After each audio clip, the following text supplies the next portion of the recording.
Hello everyone, if you're getting this error in Microsoft Store, pardon the interruption, then you have come to the right place because in this video, I'm going to show you how you can fix that annoying error on your Microsoft Store.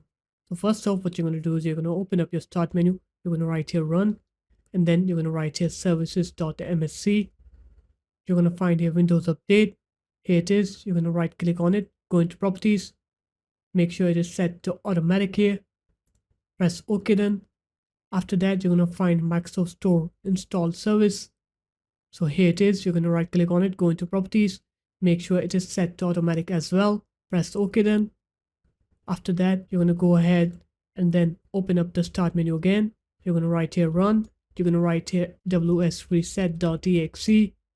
And then when you do that, your Microsoft Store will have been fixed. As you can see, mine just got fixed. But if it didn't fix it for you, then the last thing you can do is you can open up the start menu again. You're going to write here PowerShell. You're going to make sure you run it as administrator.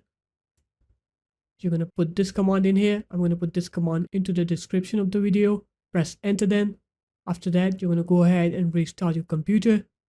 And once you're done with the restart, now when you open up your Microsoft Store, you'll see that you won't have any errors anymore. So there it is, guys. That's how easy it was. If you guys found this video helpful, make sure to leave a like, comment, and subscribe to the channel. And I'll see you in my next video. Peace.